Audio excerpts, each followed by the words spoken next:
नमस्कार मित्रांनो, मी S Chavan. Superstition solutions या चॅनलवर आपल्या सगळ्यांचे स्वागत आहे. आज मी कारंजा लाड येथील प्रतिष्ठित नागरिक आणि 91 वर्षाचे तरुण ज्येष्ठ नागरिक यांच्याशी भेटायला आलो. ते याच्यासाठी की ते 91 वर्ष सफलतेनं कसे जगले, त्यांच्या जीवनामध्ये कोणकोणत्या अडचणी आल्या आणि त्यांच्याकडून बरंचसं आपल्याला घेण्यासारखं आहे, म्हणून त्यांना मी भेटायला आलो. त्यांना काही मी प्रश्न विचारणार आहे. तर चला मग आपण त्यांच्याशी हितगुज करूया. त्यांच्या बिल्ल्यावर लिहिलेलं आहे मित्रांनो, आताच वजन घटवा. कसे ते मला विचारा. नमस्कार साहेब. नमस्कार सर. नमस्कार. तर आज आम्ही तुम्हाला काही प्रश्न विचारणार आहे आणि तुमचं शिक्षण, तुमची नोकरी आणि त्याच्यानंतरचं जे आयुष्य आहे, कारण की तुमच्यामध्ये ज्या ज्या क्षमता आहेत, कॅपॅसिटी आहे, कॅलिबर आहे, ऊर्जा आहे, ती समाजाला मिळाली पाहिजे, म्हणून मी तुमच्या भेटीला आलो. तर या चॅनलवर तुमचं स्वागत आहे. माझा तुम्हाला पहिला प्रश्न आहे की तुमचं बालपण, तुमचं शिक्षण, नोकरी कशी गेली याविषयी थोडक्यात सांगा बरं. जन्म, माझं नाव पहिले परशुराम धर्माजी जाधव. हो. माझा जन्म महागाव येथे 1934मध्ये झालं. अच्छा, म्हणजे स्वातंत्र्याच्या आधी. बरं बरं. आणि माझ्या जन्मात माझी आई बाबा सांगत होते की या मुलाला दूध बरोबर मिळत नाही, बरं, म्हणून एक बकरी विकत आणली आणि त्या बकरीचे दूध मला पाजून अच्छा, त्यांनी मोठं केलं. हो. त्यानंतर माझ्या जीवनात माझे आईवडील हे गरीब होते आणि दुसरं लांग खोदणे, हो. विहीर खोदणे हो. असे कामं करत होते. म्हणजे शारीरिक काम करायचे. शारीरिक काम करायचे. बरं बरं. त्यानंतर ज्यावेळेस मी 15 वर्षाचा झालो, हो. त्यावेळेस धनुर्धारी गुरुजी होते. बरं. ते घरी येऊन विचारू लागले, भारत स्वतंत्र झाल्यावर 47 नंतर. 47 नंतर बरं. शाळा समितीचे मेंबर आणि मास्तर हे माझ्या घरी आले आणि माझ्या बाबांना विचारू लागले. हां. ते तांड्याचे कारभारी होते. हो. त्यांना विचारलं की बा कारभारी, तुम्हाला मुलं किती आहेत? हां. ते म्हणाले 3. हो. मोठा मुलगा काय करतो? तर सालान आहे. हो. दुसरा वखराला जाते, डवऱ्याला जाते, निंदायला जाते, शेती कामाला. हो. तर आता घरी आहे काय? हां. तर वडिलांनी होय म्हणून सांगितलं. मला बोलावलं. हो. त्यानंतर मला उभं केलं आणि बाबू कानाला हात पुरव. मी असं डोक्यावरून हात घेतला आणि कानाला हात पुरवलं. थोडं कानाखाली गेला. बरं बरं. अरे या मुलाला म्हणे 7.5 वर्ष आहे असं लिहून घ्या. बरं. म्हणून शाळेत मला 10/9/1946 असं लिहिण्यात आलं. हो का? हो. बरं. आणि तिथून माझं शिक्षण स्टार्ट झालं. अच्छा अच्छा. तर पहिल्या वर्गात बसलो. पहिल्या वर्गात बसल्यानंतर मी यापूर्वी प्रौढ शिक्षणामध्ये जात होतो. हो. माझं प्रौढ शिक्षणामुळे मी रात्री दिवा घेऊन उजळणीचं पुस्तक आणि पाटीन लेखणी. हो.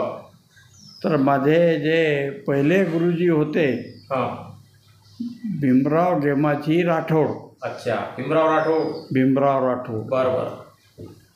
तर त्यांनी मला मोडीपासून शिकवलं होतं. अच्छा, मोडी लिपी हो, असायची. मोडी लिपीपासून. हो तर याच्यामध्ये पुष्कळचं मी शिक्षण तिथं प्रौढमध्ये घेतलं. हो मी त्याच्यानंतर पहिल्या वर्गात माझं नाव टाकण्यात आलं. हो मी शाळेत गेलो हो आणि गुरुजींनी मला आडवी लकीर काढा, उभी लकीर काढा असं सांगितलं. तर मी म्हटलं, गुरुजी हे मला येते. बरं. म्हणे तुला काय काय येते, हे काय आहे? हा म्हटलं हे आहे पावकी, निमकी, सवाकी, दीडकी, पावणे दोनकी, असं अडीचकी. अरे म्हण तुला तर काही येते. व्यवहारिक ज्ञान हा. म्हणजे पूर्वीचं. हो. बरोबर आहे. मग तुम्हाला उजळणी कुठपर्यंत येते? हा म्हटलं उजळणी येते बाबा, पण 100पर्यंत येते उजळणी, 1, 2, 3. हो बाकी गणितही करतो, बेरीज वजाबाकी, बरं. गुणाकार. अशा परिस्थितीत मी सांगितलं. बरं. आणि हो का, एकंदरीत तुमच्या बोलण्यावरून असं वाटतं साहेब की व्यवहारिक ज्ञान तुमच्यामध्ये होतं लहानपणापासून आणि ते गुरुजींनी बरोबर ओळखलं होतं. तर गावच्या शाळेमध्ये कोणत्या वर्गापर्यंत शिकले तुम्ही मग? महागावच्या शाळेमध्ये मी 3ऱ्या वर्गापर्यंत शिकलो. बरं म्हणजे पहिला आणि दुसरा, तिथून मी डायरेक्ट 4थ्या वर्गापर्यंत गेलो. बरं बरं. म्हणजे त्याला 17 नंबरचा फॉर्म म्हणतात. हो का. बरं. त्याच्यानंतर 17 नंबरच्या फॉर्ममध्ये हां मी 4था पास झालो. हो त्याच्यानंतर मी तराळा येथे जाऊन हां 5व्या वर्गात शिकलो. हो 1 वर्ष 5व्या वर्गात घालवला. हां आणि तिथच्या हेडमास्टरनी, राऊत गुरुजींनी, मला डायरेक्ट 7व्या वर्गात 17 नंबरवर दिलं. अच्छा, 7व्या वर्गामध्ये टाकलं. 17 नंबर फॉर्म भरून. बरं बरं. परमिशन मागवली, परमिशन ग्रँट झाली हो आणि 7व्या वर्गात परीक्षा दिली. हो का. पास झालो. बरं बरं. त्यानंतर परत घरी आलो. हो घरी आल्यानंतर त्यानंतर हां मी परत घरी आल्यानंतर हो माझ्या जीवनात हां. मी हे शेती कामं केले. अच्छा, शेतीकाम पण केलं. हो. बरं. मग? आणि 10 वर्षापर्यंत 6 महिने भरले. बरं बरं. म्हणजे गुलामगिरी. तर त्याच्यानंतर तर मला माझे वडील अनाडी होते, हो शिक्षण नव्हतं त्यांना. हो हो आणि मुलगा घरून आपल्यापासून दूर जाऊ नये हो म्हणून हो मला पहिले दरोगा म्हणून फॉरेस्ट खात्यामध्ये रत्नागिरीला अपॉइंटमेंट झाली. बरं. परंतु माझ्या वडिलांनी काही जाऊ दिलं नाही. हो का. हो. त्यानंतर असे पोलीस कॉन्स्टेबल म्हणून भरती केलं. हो आणि मी त्यांना विनंती केली की साहेब मी घरून येतो. हो तर त्यांनी नकार दिला. नाही म्हणे, तुम्ही झाले आता पोलीस, तुम्ही ट्रेनिंग पिरियडमध्ये जा. हा तर ट्रेनिंग केली. हो 1 वर्ष ट्रेनिंग केल्यानंतर बरं. 4 दिवसाच्या सुट्टीवर घरी आलो. मुलाबाळांना भेटलो.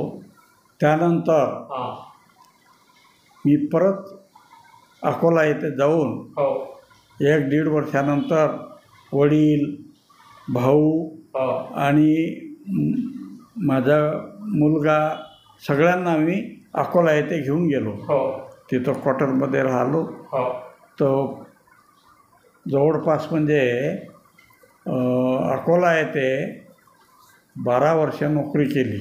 म्हणजे त्याच पदावर? त्याच शिपाईच्या पदावर. बरं. पुढे? त्यानंतर मी आलो. हां माझी ट्रान्सफर झाली मंगरुळपीर येथे. बरं बरं.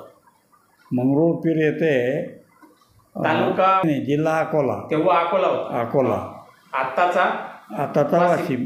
बरं. पुढे बोला. तर जे मंगरुळपीर येथे नोकरी केली. हो तर 1980पर्यंत नोकरी केली. त्याच्यानंतर हेड कॉन्स्टेबल म्हणून हां माझी पदोन्नती झाली आणि जवळक्याला गेलो. जवळका रेल्वे. हो हो ठीक आहे ना. तिथं 6-7 वर्ष नोकरी केली. बरं. आणि तिथून मग अकोला ट्रान्सफर झाल्यानंतर तिथून वाशिमला बदली झाली.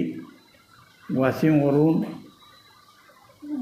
पुन्हा कारंजा झाली हो आणि कारंजानंतर लाड. कारंजा लाड.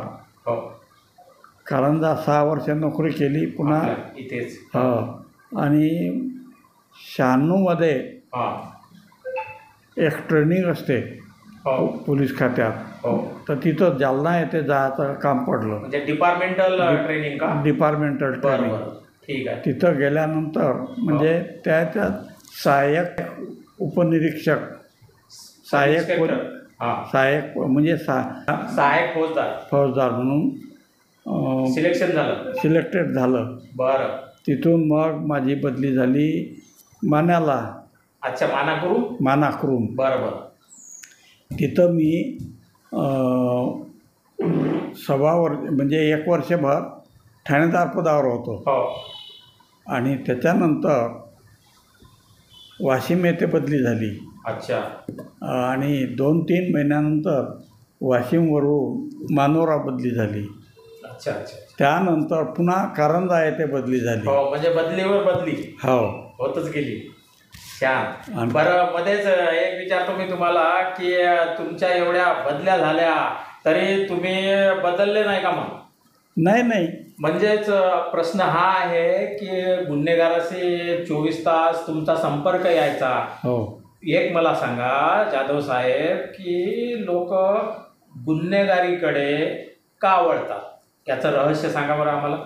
गुन्हेगारीकडे लोक अशा पद्धतीने वळतात हां की निर्दोष माणसावर हां जे गुन्हे लागतात हां त्यानंतर हां ती व्यक्ती आपण काहीही केलेलं नाही हां तरी आपल्या मागं केसेस लागतात. म्हणजे निरपराधी असलं तरी केसेस लागतात. बरोबर. म्हणून हां आपण का बुवा गुन्हा करू नये हां या उद्देशानं पुन्हा तो गुन्हेगारी वृत्तीमध्ये वळतो. त्याच्यात गुन्हेगारी वृत्तीची प्रवृत्ती होते. बरं बरं. सगळ्यांचीच होते का? म्हणजे सगळ्यांची नाही. गुन्हेगार तर काही असतात आधीपासूनचेच असतात ना हो सवयीचे गुन्हेगार. ते निगराणीवाले असतात. हा निगराणीवाले असतात. हो ते गुन्हेगारी करतातच. पण काही असे व्यक्ती असतात हो की त्यांना गुन्हेगारी न करून थांबल्या जाते. हो हो हो हो. म्हणजे निरपराध लोकांना हा. गुन्हेगार बनविण्याची म्हणजे ती एक प्रक्रिया असते. प्रक्रिया. बरोबर. तर ते तशामधून मग ते हे होतात. बरं तुम्ही मला एक सांगा की तुम्ही किती चोरांना पकडलं तुमच्या लाईफमध्ये सर्व्हिसच्या? मी कोणत्याही चोरांना पकडलं नाही अच्छा. आणि कोणत्याही चोरांना मारलं नाही. अरे वा. मी अटल गुन्हेगार हां ज्याला निगराणी बदमाश म्हणतात. म्हणतात. हां तर मी बाळापूरला असताना हां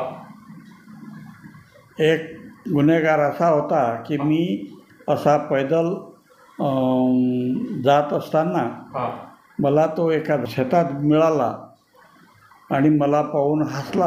हां मी बी हसलो हो. आणि त्याला विचारलं का रे बा तू मला पाहून का हसला? का हसला? तर म्हणे साहेब मला ओळखलं नाही का? तुला चांगला ओळखतो म्हटलं मी. हां तर मग आम्ही झाडाखाली बसलो आणि त्याला जीवनातून सुधारण्याचा मार्ग दाखवला. अच्छा. की तू या वृत्तीमध्ये हां पळतं गुन्हे करतं हां तुझ्या मुलाबाळावर काय परिणाम होतो? बरोबर. तर म्हणे ते साहेब मी तुमच्या पाया लागतो म्हणे. हो दोन्ही हात जोडून माझ्यासमोर उभा राहिला हां आणि मला याच्यातून बाहेर निघण्याचं मार्ग दाखवा. अच्छा. त्या व्यक्तीला मी सांगितलं की बा तुला जर बाहेर निघण्याचा मार्ग पाहिजे तर तू उद्या सकाळी ये हां आणि मला भेट. बरं. तू कोणालाही भेटू नको. ते आतमध्ये टाकतील. मी वाटलं तू गुन्हा केला की नाही? हां तर म्हणे हो. हां तर ज्यावेळेस गुन्हा होतो हां आपण गुन्हा केला आणि गुन्ह्यावर गुन्हा करताना निगराणी ज्यावेळेस उघडल्या जाते हो तर आपले मुलं बाळं बेकार होतात. बरं बरं. चांगली गोष्ट आहे. मग त्यांनी सोडलं मग? तर त्यांनी दुसऱ्या दिवशी सकाळी आलं. मी तिथून जाताना हा. साहेबाला बोललो हो. की बा असा असा गुन्हेगार आहे तो मला भेटला होता हा. आणि त्याला मी आश्वासन दिलं हा. की तुला मी तुझ्या मुलाबाळाला जगण्याचा मार्ग दाखवतो आणि तुला सुटण्याचा मार्ग दाखवतो. हो का? तर तो दुसऱ्या दिवशी सांगितल्याप्रमाणे तिथं आला बाळापूरला हा. आणि सविस्तर भेटला. हो. मी साहेबापुढे नेलं, हो. त्याला आतमध्ये केलं आणि पोलीस प्रॉसिक्युटर साहेबांना सांगून हो. एकाच वेळेस त्याच्या साऱ्या केसेस निकाली केल्या. अच्छा अच्छा अच्छा. हां, म्हणजे त्याच्यावर लागलेला ठप्पा अपराध. उचलण्यात आला हो आणि चांगला माणूस बनला तो हो तुमच्या सहकार्यानं. हो आणि त्याचे मुलं बाळा शाळेत टाकले. हो. लोकांना विनंती करून त्या बाईचा त्या मुलाबाळाचा खर्च हो. आणि आपल्यापासून बुवा एक माणूस सुधारतो, हो. हो. हो. त्याचे मुलं बाळा सुधारतात, करतात. या वृत्तीने त्यांनी गुन्हा कबूल केला आणि सजा भोगली हो. आणि परत तो आपल्या चांगलं जीवन जगू लागला. चांगला जीवन जगू लागला. छान. एक मिनिट. मी माझ्या नोकरीच्या 37 वर्षात अच्छा. हां. एवढं फिरून आल्यानंतर शेवट कारंजा येथे माझी बदली झाली हां. आणि त्या काळामध्ये चांगली नोकरी करून आपलं नोकरीचं जे पिरियड होता हं. ते पूर्ण केल्यानंतर मी माझं सेवामुक्त झालो, अच्छा. सेवानिवृत्त झाले. सेवानिवृत्त बरं. झालो. ठीक आहे. ठीक आहे. चांगली गोष्ट आहे. आणि मला यशस्वीपणे तुम्ही 37 वर्ष नोकरी केल्यानंतर सेवानिवृत्त झाले. फार आनंदाची बाब आहे. फार सुंदर काम केलं. पोलीस विभाग म्हटल्यानंतर 24 घंटे बिजी रहते हैं वहाँ के लोग. हम देखते हैं पुलिस से लेकर के इंस्पेक्टर तक, एसपी साहब तक, सब पूरे बिजी रहते हैं बेचारे. 8 घंटे की ड्यूटी नहीं रहती है, 12 घंटे की उनकी ड्यूटी रहती है. उसके बावजूद भी आपने रात और दिन नौकरी की और अपने स्वास्थ्य का भी ध्यान रखा. इसलिए मैं आपको बधाई देना चाहता हूं जाधव साहब. और आता त्याच्यानंतर मी तुम्हाला हे विचारत आहे की तुमच्या या निरोगी आयुष्याचं रहस्य काय हे सांगा बरं. माझ्या रिटायरमेंटनंतर मी माझ्या शेतीमध्ये हां. मी 7-8 वर्ष काम केले, हो. उत्पन्न चांगलं काढलं. हां. त्यानंतर आपल्या ज्येष्ठ नागरिक हो. या चळवळीमध्ये ज्येष्ठ नागरिक संघटना हो. आरोग्य तुमचं असं चांगलं कणखर कसं तुम्ही ठेवण्यात यशस्वी झाले ते सांगा ना. त्यानंतर माझं आरोग्याबद्दल हो. आरोग्या 2007 मध्ये 2007 मध्ये आम्ही 15-20 लोकांनी हां. ज्येष्ठ नागरिक संघटना स्थापन केली. बरं. त्या संघटनेमध्ये आपले किशोर इनानी, हां. स्वर्गीय किशोर इनानी म्हणजे हे अध्यक्ष होते. फाउंडर सदस्य होतो. हो. आणि ती संघटना हां. यशस्वीपणे हां. 2025 पर्यंत हां. सारे कार्य केले. जनरल म्हणजे हे म्हणजे करून ज्येष्ठ नागरिकांसाठी तुम्ही कार्य केलं. त्यांच्या ज्या समस्या असतात आरोग्याच्या, पेन्शन वेळेवर मिळत नाही आणि अनेक काम तुम्ही चांगल्या प्रकारे केले आणि निशुल्क केले नाही का. जवळजवळ म्हणजे आमचे ज्येष्ठ नागरिक हां. मेल फिमेल हो. असे हे दोन्ही मिळून जवळपास 1,500 लोक आहेत ज्येष्ठ नागरिक होते.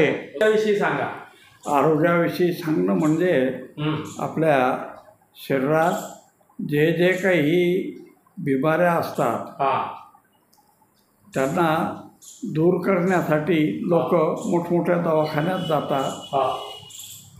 BP, शुगर, थायरॉईड किंवा इतर मोठमोठे आजार, हा बरं, मग सगळे मोठमोठे आजारानंतर आरोग्याबद्दल सांगायचं म्हटल्यानंतर हा मला नोकरी करताना 1983मध्ये हा पहिला अटॅक आला. अच्छा, 83 मध्ये अटॅक आला. पहिला अटॅक आला. बर, त्यानंतर 2001 मध्ये हा 2 अटॅक येऊन गेले. अच्छा, हां, आणि सेवानिवृत्त झाल्यानंतर हा 3 पॅरालिसिस अटॅक आले. अरे बापरे, तरी तुम्ही त्याच्यावर मात केली यशस्वीरित्या. 3 पॅरालिसिस अटॅक आले. हा आणि आता जो आहे हा हे 2 वर्षापूर्वी, हा नाही 23ला, 23ला, बर, 2 वर्षापूर्वी जो paralysis attack with brain haemorrhage, हा मी घास धरताना असा एक घास हा. घेतला हा आणि एक हातातच होता. बर, तो हातही खाली पडला हा आणि पायही गेला. त्याच्यानंतर हा खांद्यापर्यंत आला, खांद्यापर्यंत येऊन हा डोक्यापर्यंत आला. त्यानंतर माझं बोलणं बंद झालं आणि मला माझ्या दोन्ही मुलांनी उचलून गाडीत टाकून डॉक्टर कांत जवळ नेलं. काय झाला? कांत बरं. प्राथमिक उपचार केला. आणि नंतर मग कुठे नेलं? नंतर अकोला येते, अकोल्याला, बिलाला डॉक्टरच्या इथं. बिलाला डॉक्टर. हा. बर, तर त्यांनी आपल्या ICUमध्ये 3 दिवस ठेवलं. हो त्याच्यानंतर 5-7 दिवस असं त्यांच्या ऑब्झर्वेशनमध्ये ठेवलं. आणि त्याच्यानंतर डिस्चार्ज केलं 10. बरं, त्यानंतर 10 दिवसात बोलवलं. हा आणि असं मी व्हीलचेअरवर त्यांच्यासमोर गेलो. हो व्हीलचेअरवर त्यांच्यासमोर गेल्यानंतर ते मला पाहून हसले. हो का? आणि म्हटलं की म्हणे, जाधव साहेब, ठीक आहे तुमची तब्येत? हा मी सांगितलं आता सुधार होत आहे आपल्या कृपेने. हो. आणि पुन्हा 20 दिवसांनी बोलावलं. अच्छा, 20 दिवसांनी बोलावल्यानंतर मी चालत त्यांच्या समोर गेलो. हो तर त्यांनी मला हे सांगितलं की माझ्या एवढ्या डॉक्टरच्या सर्व्हिसमध्ये हा पहिला पेशंट पाहू लागलो म्हणे हा की ब्रेन हॅमरेज आणि पॅरालिसिसचा पेशंट हो माझ्यासमोर उभा आहे. हो. नाही तर पेशंट आला आणि त्याची काही गॅरंटी नाही देऊ शकली नाही. अच्छा, त्यामुळे आतापर्यंत ते त्यांच्या गोळ्या 14-15 होत्या. हो 15 गोळ्यापैकी हा 3 गोळ्या फक्त 3 गोळ्या चालू आहेत. अच्छा, 3च चालू आहे. 3च चालू आहेत. हो का? परंतु त्यानंतर माझा मुलगा सुभाष, हा तो पोलीस खात्यातून सेवानिवृत्त झाला, PSI. हा हे जे बसलेले आहेत इथं माझा मुलगा सुभाष. हा, नमस्कार साहेब. नमस्कार सर, नमस्कार. कधी झाले तुम्ही सेवानिवृत्त? सर मी 2023मध्ये सेवानिवृत्त झालो. अच्छा, आणि आता काय करता? आता सर मी वेलनेस कोच म्हणून सेवा देत आहे मी. अच्छा, वेलनेस कोच म्हणून काम करत आहे का? हो सर, हो सर. अच्छा, बाबा हे पोलीस विभागामधून सेवानिवृत्त झाले आणि तुम्ही पण सेवानिवृत्त झाले त्याच पोलीस विभागामधून. आपल्या दोघांचं हार्दिक अभिनंदन करतो. आणि सुभाष साहेब, तुमच्याशी सेपरेट मी बोलणार आहे. धन्यवाद. Thank you sir, thank you very much. Welcome. त्यानंतर माझ्या मुलाचं वजन होतं हा ते 97 किलो होतं. अच्छा, तर त्यांनी त्या हर्बल लाईफमध्ये हा 97 किलोमधून 21 किलो कमी केलं. कमी केलं. ते पाहून हो हो मी बेडवर होतो हो आणि मुलाला म्हटलं, बा तुझं वय कमी झालं. हो. तर माझं जर तुझं वय म्हणजे वेट, वजन. हो, बरं, पुढं. तुझं वेट कमी झालं हो तर त्याचं काय रहस्य आहे ते मलाही दे. मलाही दे. हा बरोबर तर आहे. त्यांनी सांगितलं की बाबा हा न्यूट्रिशन आहे हा आणि यांनी तुमचं प्रकृतीचं रहस्य किंवा सुधार होईल, हो तुम्ही घ्या. तेव्हापासून आजपर्यंत मी हा. न्यूट्रिशन घेत आहो. किती वर्षापासून? 1.5 वर्षापासून. वजन आधी तुमचं किती होतं त्यापूर्वी? वजन तर खूप होतं सध्याची. हा किती झालं? हां, तर त्यानंतर 14 किलो वजन कमी झालं. अच्छा तुमचं? हो. हो का? आणि त्या हर्बल लाईफपासून हा मला चांगलं फिटनेस आला. फिटनेस आला. म्हणजे लिक्विड आहे की खाद्याच्या रूपामध्ये आहे ते? त्याच्यात 2-3 प्रकारचे आहेत. हा तर त्याच्यात पाणी टाकूनही आपल्याला घेता येते. बरं बरं. याविषयी मी त्यांच्याकडून माहिती काढून घेतो. बरं. तर तुमचं वजन कमी झालं त्यामुळं तुम्हाला फायदा झाला असं तुमचं म्हणणं आहे नाही का? हो. वा वा वा छान बढिया. तुमच्या जीवनातील अनुभव आम्ही ऐकले. आम्हाला ऐकून असं वाटलं की खरोखर आप तो यंग मैन हो. 92 होने के बाद भी आपके अंदर जोश है, आत्मविश्वास है. तुमच्याकडे पाहून असं वाटत नाही की तुमचं वय 90च्या वर असेल. 60-70च्या जवळपासच आम्हाला वाटता. फार छान. तुमची अदम्य इच्छाशक्ती, समतोल आहार, व्यायाम त्यामुळे तुम्हाला भरपूर फायदा झाला आणि आता तुम्ही जे वर्णन केलं त्याचाही तुम्हाला फायदा होत आहे. फार चांगलं आहे. आणि एक मला सांगा की माझा हा जो चॅनल आहे याचं नाव आहे सुपरस्टिशन सोल्युशन अर्थात अंधश्रद्धा निवारण. अनेक साधू संत आपल्या देशामध्ये महाराष्ट्रामध्ये होऊन गेले. त्यापैकी गाडगे बाबांचं नाव प्रसिद्ध आहे. तुम्ही कदाचित त्यांना पाहिलंही असेल. तर त्यांच्याविषयी एखादा अनुभव सांगा आम्हाला गाडगे बाबांच्या जीवनातील.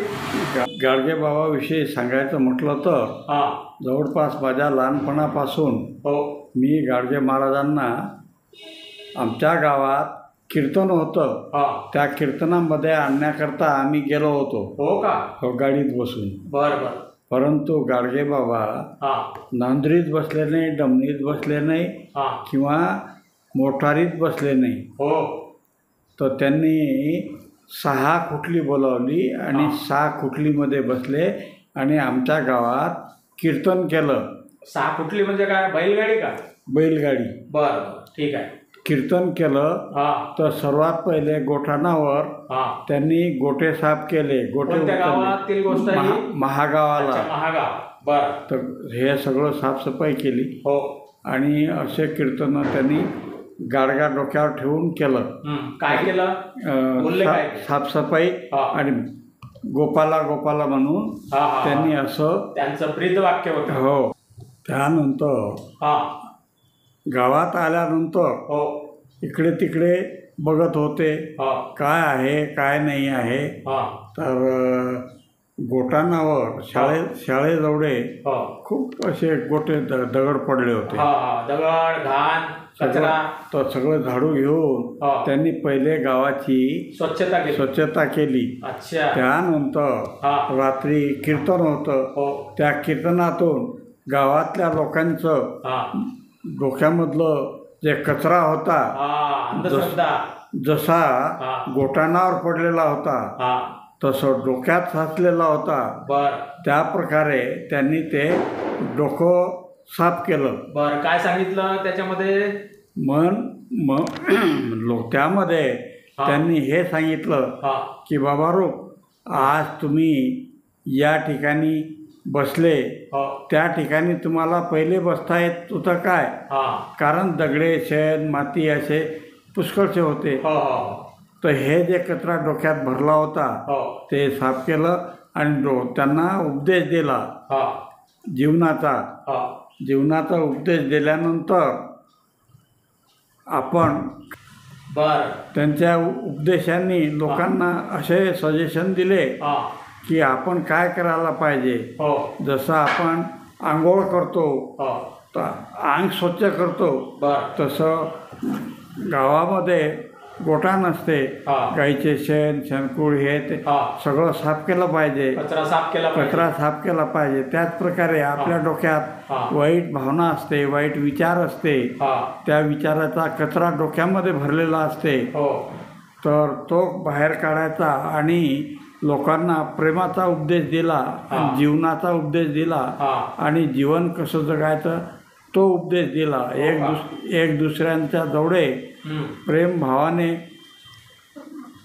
कसं राहायचं ते सांगितलं. कसं राहायचं ते सांगितलं. तर गाडगे महाराजांचा प्रसंग तुम्ही सांगितला की स्वर्ग नाही, नरक नाही, पाणी जमिनीमध्येच आहे. त्या लोकांनी श्राद्ध करणारवाले लोक तिथं थांबले, त्यांच्या अंगावर त्यांनी पाणी फेकलं आणि ते म्हणायला लागले की कुठं शेत आहे, तर त्यांनी म्हटलं की इथं अमरावती जिल्ह्याच्या पलीकडे आहे. मग गाडगे महाराज म्हणाले की करोडो किलोमीटर दूर तुमचा स्वर्ग आहे, तिथे तुमचा हा नैवेद्य पोचतो, तर या जमिनीवर जवळच्या जवळ माझं पाणी नाही पोचू शकत का? ते हसायला लागले. त्यांनी विचार केला वैज्ञानिक दृष्टिकोन म्हणजे काय आहे, त्यांची अंधश्रद्धा दूर करण्याचं कार्य गाडगेबाबांनी केलं. हे तुम्ही चांगल्या पद्धतीनं सांगितलेलं आहे. आणि म्हणूनच मला म्हणायचं आहे मित्रांनो की जब तक है जी भर के खा पी, चला जाएगा जी तो कौन कहेगा पी. म्हणून जीना यहाँ मरना यहाँ, इसके सिवाय जाना कहा, असंच तुम्ही सांगितलेलं आहे. फार सुंदर तुम्ही आपली कथा, आपले प्रसंग व्यक्त केले. फार चांगलं वाटलं आम्हाला. तर बघितलं मित्रांनो, माननीय परसरामजी जाधव साहेब, माजी पोलीस निरीक्षक यांची आपण प्रदीर्घ मुलाखत घेतली. त्यांचं बालपण, त्यांचं शिक्षण, त्यांची नोकरीमधले अनुभव, त्यांच्या बदल्या, गुन्हेगारांना सुधारवण्यासाठी ते कसे योग्य प्रकारे मार्गदर्शन करत होते, त्यांच्या सल्ल्यानं किती लोक चांगल्या रस्त्यावर आले. थरारक आणि मार्गदर्शक त्यांचा प्रवास होता. त्याचबरोबर रिटायरमेंट झाल्यानंतर म्हणजे सेवानिवृत्त झाल्यानंतर प्रत्येक व्यक्तीला असं वाटते की आता बस झाला, एवढे कष्ट घेतले, चुपचाप घरी बसायला पाहिजे. परंतु त्यांनी तसं नाही केलं. त्यांनी सामाजिक चळवळीमध्ये राहून ज्येष्ठ नागरिक संघटना बनवली. म्हणजेच जवळपास 20 वर्षापर्यंत, 18 ते 20 वर्षापर्यंत त्यांनी अविरत निशुल्क सेवा दिली. ते आधी सदस्य होते आणि शेवटी ते सचिव बनले. म्हणजे ज्येष्ठ नागरिक संघटनेमध्ये सचिव या पदाला फार महत्त्व आहे आणि सचिव पूर्ण काम करत असतो. करण्यासाठी हे संपूर्ण काम त्यांनी केलं. इथेही केलं, तालुका पातळीवर केलं, त्यांनी जिल्ह्याच्या पातळीवर केलं, भरपूर त्यांनी काम केलेलं आहे. त्यांच्या जीवनामध्ये रुकावट अनेकदा आली, त्यांना अटॅक पण आला, तरी पण ते नाही घाबरले. त्यांना पॅरालिसिसचा झटका पण आला, पण त्या पॅरालिसिसला यांनी जोर का झटका देऊन टाकला. कशाने? आपल्या आत्मविश्वासाने, आपल्या सक्रियतेने, आपल्या व्यायामाने, आपल्या समतोल आहाराने पूर्ण संकटावर त्यांनी मात केली. खरोखरच समाजातील तरुणांना, ज्येष्ठ नागरिकांना माझी विनंती आहे की माननीय परसरामजी जाधव साहेब यांच्या जीवनातील अनेक गोष्टी घेण्यासारख्या आहेत, त्या तुम्ही अवश्य घेतल्या पाहिजे. अंधश्रद्धा निर्मूलन पण त्यांनी केलेलं आहे. बढिया. त्यांनी सांगितलं आपल्याला गाडगेबाबांच्या सोबत होते ते, म्हणजे किती चांगले अनुभव आले त्यांच्या जीवनामध्ये. मित्रांनो, जे आपणासी ठावे ते इतरांना सांगावे आणि शहाणे करावे सकळ जन, असं जाधव साहेबांनी आपल्याला सांगितलेलं आहे. ते तुम्ही घेण्याचा प्रयत्न करावा आणि आपल्या जीवनात पुढे जावं, असं मला सांगायचं आहे. आणि अजूनपर्यंत जर तुम्ही माझ्या या चॅनलला सबस्क्राईब केलं नसेल, चॅनलला सबस्क्राईब करा, व्हिडिओला लाईक करा, शेअर करा आणि चांगले विचार, चांगल्या लोकांचे विचार समाजापर्यंत जाऊ द्या. हीच तर समाजसेवा आहे. आज बस इथेच थांबतो. धन्यवाद.